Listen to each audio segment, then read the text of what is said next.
사사기 11장 11절 말씀 우리 힘차게 샤우팅합니다. 시작. 이에 입다가 기르앗 장로들과 함께 가니 백성이 그를 자기들의 머리와 장관을 삼은지라. 입다가 미스바에서 자기의 말을 다 여호와 앞에 아뢰니라. 이에 입다가 기르앗 장로들과 함께 가니 백성이 그를 자기들의 머리와 장관을 삼은지라. 입다가 미스바에서 자기의 말을 다 여호와 앞에 아뢰니라. 이에 입다가 기르앗 장로들과 함께 가니 백성이 그를 자기들의 머리와 장관을 삼은지라. 입다가 미스바에서 자기의 말을 다 여호와 앞에 아뢰니라. 사사기 11장 11절 말씀. 아멘. 할렐루야. 네, 오늘 함께 읽을 귀한 말씀을 가지고 다시 시작하게 하시는 하나님, 다시 시작하게 하시는 하나님이란 제목으로 하나님 말씀 함께 나누겠습니다. 자, 오늘도 주시는 말씀에 집중하시고 오늘도 나에게 생명의 말씀을 주시니 그 말씀에 순종하겠다고 마음으로 결심하고 결단하고 들을 때 여러분의 삶에 놀라운 역사가 일어날 줄로 믿습니다. 자, 우리는 어제 사사기 10장에서 돌라와 야일이라는 두 소사사에 대한 이야기를 살펴보았죠. 의미가 없는 게 아니라 굉장히 큰 의미가 있다고 말씀드렸어요. 돌라는 아비멜렉 이후에 무너진 상황을 잘 추스리면서 23년 동안 이스라엘을 잘 다스렸어요. 아비멜렉이 완전히 나라를 그냥 엉망으로 만들었잖아요. 그죠? 형제 70명 죽이고 막 그러면서 전쟁도 자기들끼리 일어나고 막 이런 상황 속에 있었단 말이죠. 돌라가 애를 쓴 거예요. 그런데 그 다음에 야일이라는 이 소사사는 이 돌라에 의해서 되찾은 평안 속에서 부를 누리면서 자녀를 30명이나 낳았는데, 그러니까 여러분 이게 자녀가 많다는 얘기는 처첩을 막 둔 거예요. 그래서 막 이렇게 많이 난 거죠. 근데 그 아들들을 나귀를 태웠대요.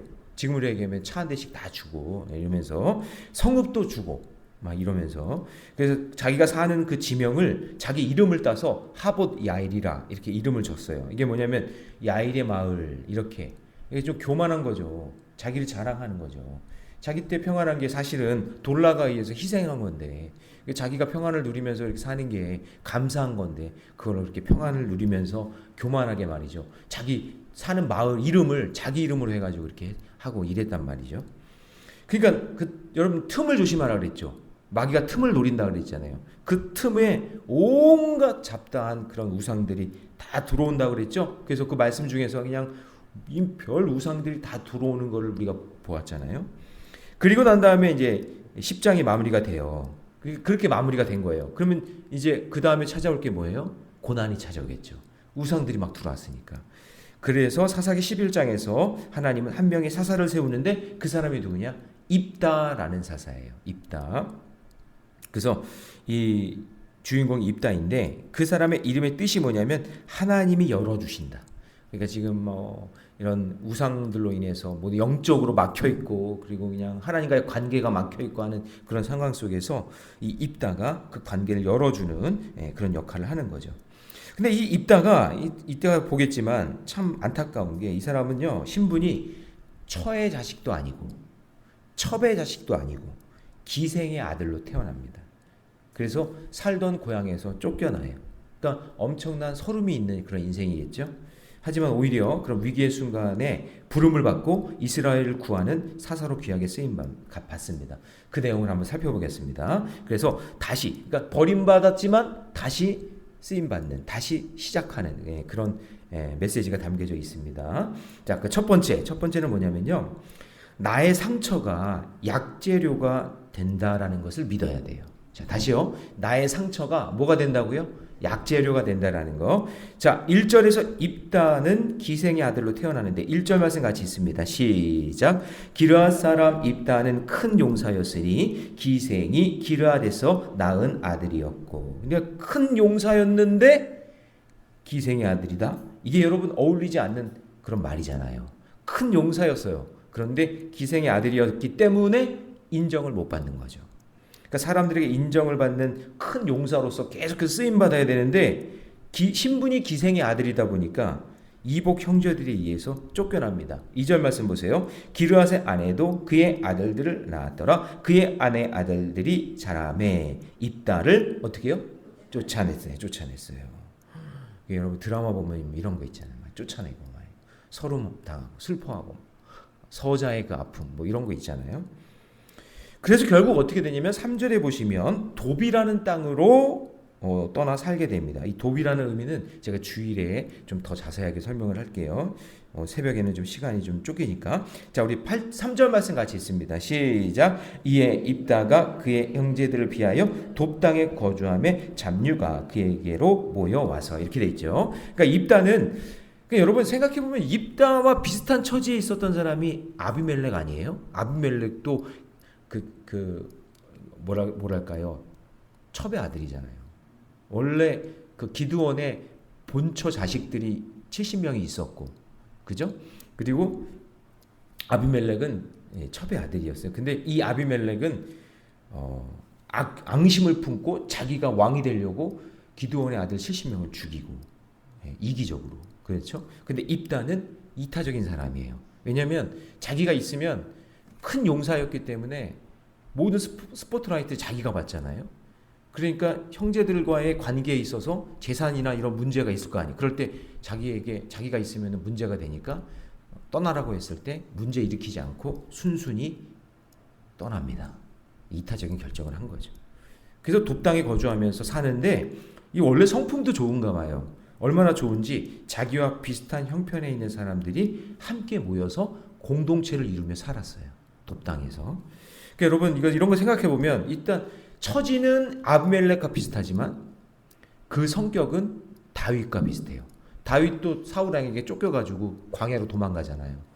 그랬을 때 그 쫓기면서 아둘람 굴에서 살고 있으니까 자기 형편과 비슷한 사람, 원통한 사람, 억울한 사람, 빚진 사람, 이런 사람들이 모여가지고 아둘람 공동체를 만들잖아요.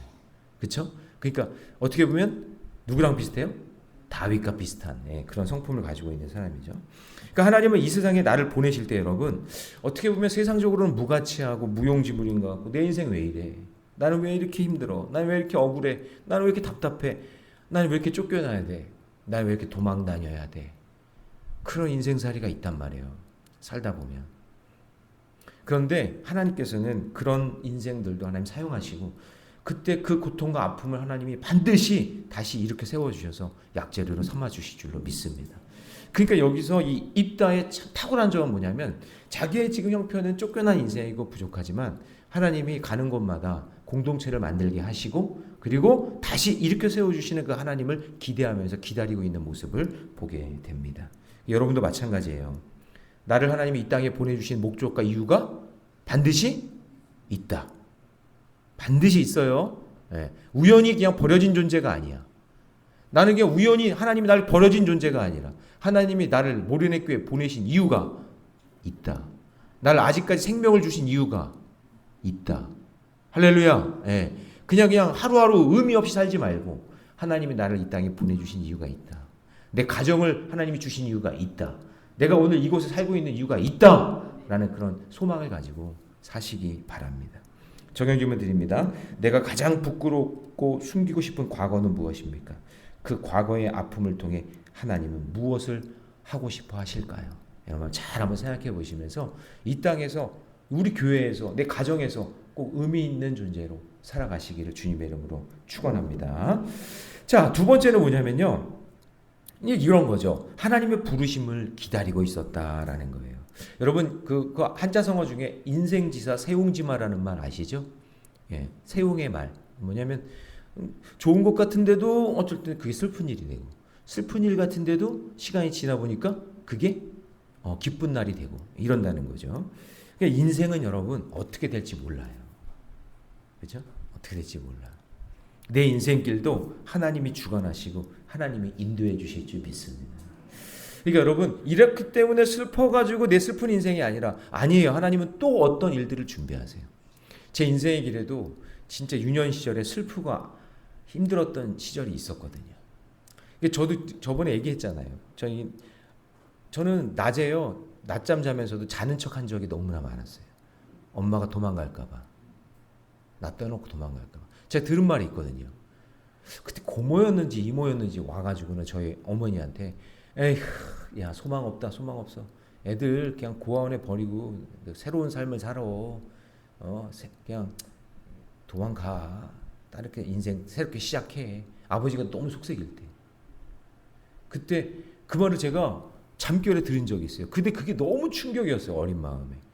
그러니까 제가 이렇게 낮잠 자고 있을 때 어머니가 이렇게 부엌에서 뭘 하고 있으면은 엄마 저러다가 도망가는 거 아닌가.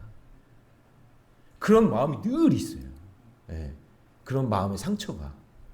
그러니까 그런 인생이 있더라고요. 그런데 하나님이 그때 만약에 신앙이 없었으면 어떻게 됐을까? 어머니가 신앙이 없었으면 어떻게 됐을까? 글쎄요.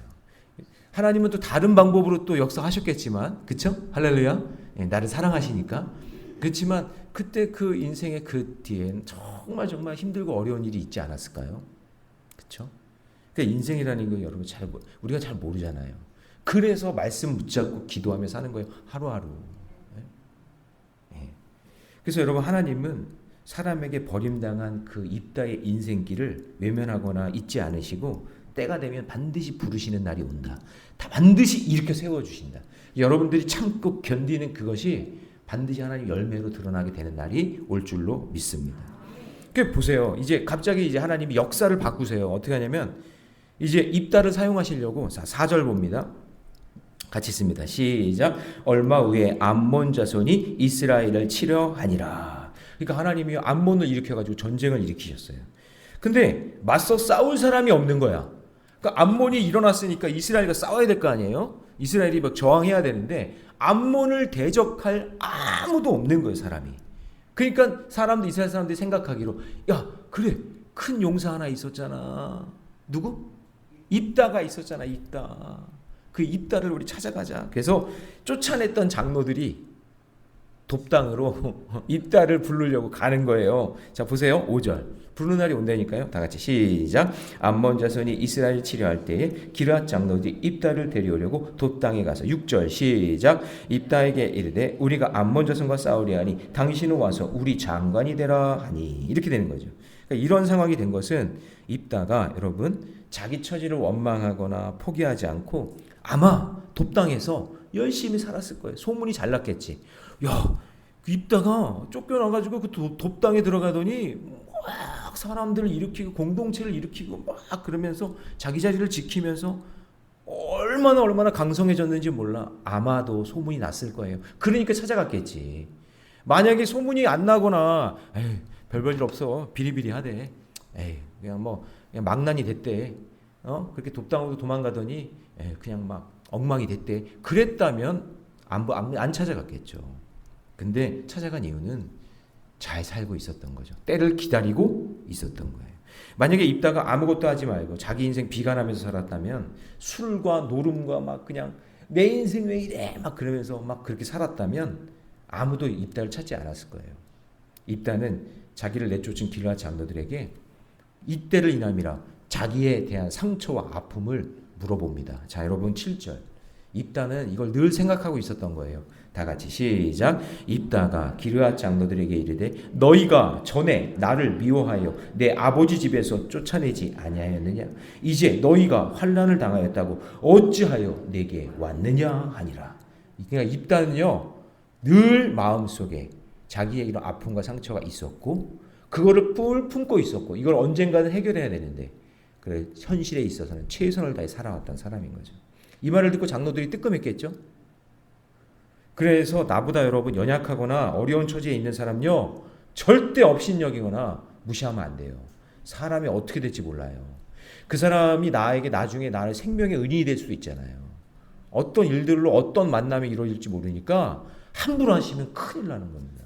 예? 어떤 사람이든지 어린 아이든지 나이가 많든지 어떤 사람이든지 무시하거나 이렇게 하면 안 되는 거예요.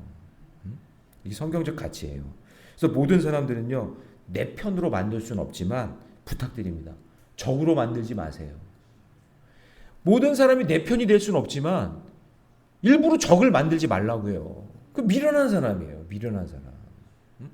그러니까 입다는 쫓겨났지만 마음에 품고 있었지만 적으로 만들지 않고 하나님의 때를 기다렸다. 얼마나 멋진 사람이에요. 사람들과의 관계를 여러분 적으로 만들고 막 나보다 연약한 자를 함부로 대하는 거 이게 정말 어리석은 사람이에요. 이게 정말 하나님의 섭리를 모르는 거예요. 언제 어떻게 될지 모르거든요. 제가 청양에서 목회할 때 그냥 푸세식이에요. 교회 화장실이 밤에는요. 이런 표현이 좀 죄송해요. 교회지만 이런 표현이 죄송해요. 귀신 나올 것 같아 화장실이. 너무 심각해. 너무 심각해. 아니 뭐 귀신은 없어요. 거의 뭐 없지만 그게 너무 심각한 상황이에요. 그런데도 이 성도님들은 그거를 저는 너무나 불편한데 목사님 괜찮아요. 아니, 충청도 거기 청양이 충청도 괜찮아요. 그러면서 너무 잘 사용해 그 화장실을. 내가 볼 때는 이런 화장실로 누가 성도들이 와? 젊은 사람들이 애들이 어떻게 이 화장실을 와? 도저히 나는 이거 그래도 나한테 이러는 거예요. 목사님 그래도 우리 교회는 화장실이 2개예요. 막 이래. 2개래 2개. 2개였어서 남자 여자 이렇게. 아니 그런 화장실을 누가 가? 아무리 생각해도 이건 아니야. 그래서 하나님 교육관을 좀 짓고 화장실도 좀 짓고 원래는 처음에는 화장실 짓게 해달라고 하나님께 기도했는데 하나님이 점점 사이즈를 크게 하더니 교육관 겸 식당 겸 화장실도 있는 걸 짓게 했어요. 얼마나 감사해. 근데 뭐가 없어? 이게 없잖아요. 그러니까 막 하나님께 기도했어요. 하나님 좀 도와주세요. 시드머니를 주세요. 막 그리고 막 기도하고 설득하고 막 그러니까 성도님들이 그냥 할머니들이 아유 그 있잖아요. 할머니들은 이게 돈을 꺼내려면은 여기 밑에서부터 그냥 주머니가 어디 있는지도 모르겠어. 저 밑에서부터 해가지고 꺼내가지고 이렇게 헌금을 해가지고는 이렇게 모으고 있는데 그래도 모자라. 턱없이 모자라. 한 3천 넘게 들어갔거든요. 조립식으로 짓는데. 근데 한 목사님한테 전화가 왔어요. 어떤 저를 잘 아는 권사님인데 이분이 뭐 하는 사람이냐면 종이 박스 줍는 분이에요. 종이 박스. 근데 이제 그분이 한 푼 두 푼 모았는데 어떻게 제 이야기를 듣고는요. 그분이 한 1,000만 원 이상을 헌금으로 보내주셨어요. 진짜. 그러니까 여러분 사람을요 함부로 대하거나 무시하면 안 돼요. 사람이 어떤 일에서 어떤 도움을 받을지 몰라. 그렇죠? 그렇잖아요. 그러니까 이런 모든 관계를 소중하게 여겨야 돼. 그러니까 일부러 적을 만들지 말라고요. 내가 그 사람이랑 친할 수는 없지만 적을 만들지 말고 모든 게 하나님의 은혜 가운데 이렇게 살다 보면 나도 모르게 그런 사람들 도움도 받고 은혜도 받고 이러는 거예요. 그 지혜예요, 지혜. 여기서 그냥 어떻게 해서 내가 이겨가지고 끝장내고 그래 나는 한 번 너는 이제 다시는 안 본다. 이거 진짜 미련한 사람이에요. 진짜 미련한 사람. 그러니까 입다는 그런 걸 잘하는 사람이죠. 그래서 이 관계를 여러분 적으로 만들지 말고 나보다 연약한 자 함부로 대하지 말고. 그래서 여러분 그 박스 주는 분 제가 그 교회에 있을 때 그분이랑 친했는데 그러면 음료수도 갖다 드리고 뭐 이렇게 했었는데 그분이 저를 기억하시고 그렇게 도움을 받게 된다라는 거죠. 그러니까 여러분 진짜 하나님의 섭리는 어떻게 될지 몰라요. 그러니까 여러분 예수님도 보세요. 예수님은 왕이시지만 하나님이시지만 세리와 창기와 고아와 병든 자의 친구가 되시잖아요. 그렇죠? 여러분 아비가일의 남편이 누구죠? 나발이란 말 뜻이 뭐예요? 미련한 거예요. 바보. 히브리 말로 나발이 바보예요. 근데 나발이 왜 바보예요? 왜 바보예요? 뭘 놓쳤어요? 다윗을 놓친 거잖아요. 다윗이 와가지고 좀 도와달라고 했을 때 이새의 아들 다윗이 누구냐? 하면서 업신여겼죠. 그 다윗과 관계가 끊어졌잖아요. 그래서 다윗이 너무나 화가 나가지고 죽이려고 왔는데 아비가일이 아내가 현명한 이 아내가 제발 봐달라고 내 남편이 바보라고 좀 봐달라고 그래가지고는 그 아내 때문에 나발 살았지만 나중에 아비가일이 와가지고 당신 죽을 뻔했다고 다윗에게 죽을 뻔했다고 그 얘기를 듣고 10일 만에 병들어 죽잖아요. 미련한 거예요. 나발. 관계를 모르는 거예요. 여러분 인생 살다 보면은 6절처럼 입다를 다시 찾아와서 우리가 너를 데리려다가 군대 장관을 삼겠다라고 하는 그런 날이 꼭 와요.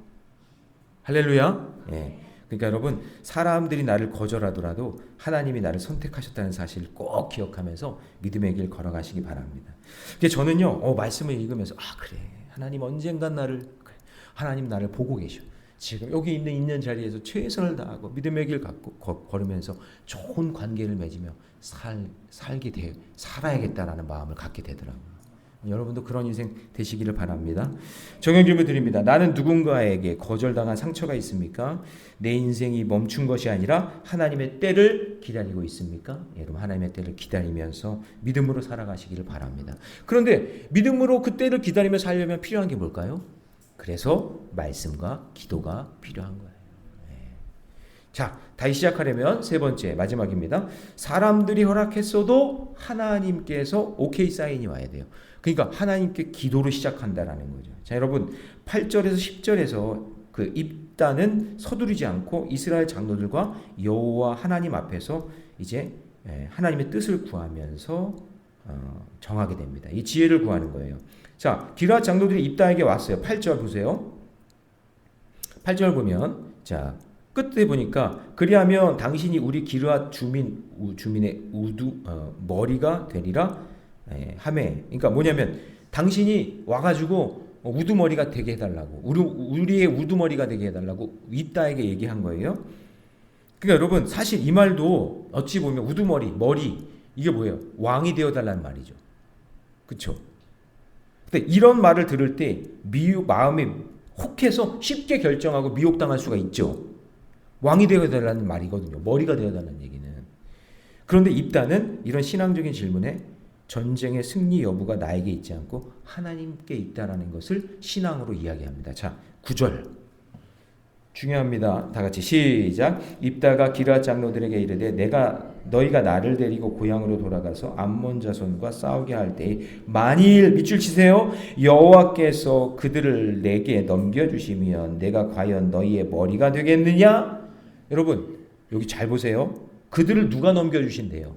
여호와 하나님께서. 입다가 싸워가지고 입다가 능력으로 이기는 게 아니라 하나님께서 넘겨주신다. 이런 표현을 쓰고 있죠. 자, 그런데 이 장로들이 인본주의적이었던 이 장로들의 태도가 이제 바뀝니다. 뭐라고 바뀌냐? 자, 10절. 이 말을 듣고 자 10절 다 같이 시작. 기르앗 장로들이 입다에게 이르되 여호와는 우리 사이의 증인이시니 당신의 말대로 우리가 그렇게 행하리이다 하니라. 그러니까 입다는 장로들의 생각을 확인한 후에 그 다음에 이제 우두머리가 된다. 그러니까 입다가 내가 능력 있으니까 내가 가서 싸우겠다가 아니라 하나님께서 이기게 해주시면 그러면 너희들 나를 머리로 삼겠느냐? 그랬더니 이 사람들도 여호와는 우리 사이의 증인이시니 신앙적으로 바뀌게 되는 거예요. 그리고 미스바 광장에서 모인 그 백성들이 모인 자리에서 자, 이 입다가 기도합니다. 그러니까 기도를 통해서 하나님이 입다를 부르시게 하는 거죠. 그러니까 모든 시작이 자기 마음대로 결정하는 것이 아니라 뭐부터 하는 거예요? 하나님께 기도부터 한다. 그게 11절입니다. 그래서 11절이 중요한 거예요. 같이 읽습니다. 시작. 이에 입다가 기르앗 장로들과 함께 가니 백성이 그를 자기들의 머리와 장관을 삼은지라. 입다가 미스바에서 자기의 말을 다 여호와 앞에 아뢰니라. 그렇죠? 하기 전에 하나님께 기도로 시작하는 모습. 느헤미야도 성벽 재건할 때 기도로 시작하죠. 금식하면서. 다니엘도 포로로 끌려갔을 때 하루 3번 하나님께 기도하고, 예수님도 공생에 시작하기 전에 광야에서 40일 동안 금식 기도하시고. 그러니까 이 새벽에 기도로 시작하는 게 너무 중요한 거예요. 여러분 하나님께서 여러분을 인도해 주실 것을 믿습니다. 정해 주면 드립니다. 하나님의 부르심 앞에 나는 어떤 것을 먼저 시작하고 있습니까? 항상 여러분 기도로 시작하는 저와 여러분 되시기를 주님의 이름으로 축원합니다. 기도하겠습니다. 사랑의 하나님, 주님의 은혜 감사합니다. 입다처럼 상처와 거절을 경험한 우리를 기억해 주셔서 감사합니다. 우리가 겪은 아픔이 하나님의 손에 들릴 때 회복과 부르심의 도구가 된다는 것을 깨닫게 해 주시옵소서. 사람의 말보다 하나님의 음성에 귀를 기울이게 하여 주시고, 사람의 평가보다 하나님의 부르심을 따르게 하여 주옵소서. 매 순간 모든 순간마다 기도로 시작하게 하여 주시고, 언제든지 주님의 손에 들릴 준비가 된 그릇이 되어서 하나님 손에 붙들려 쓰임받는 인생들이 다 되게 해 주시옵소서. 이 모든 말씀을 주 예수님의 이름으로 기도하옵나이다. 아멘.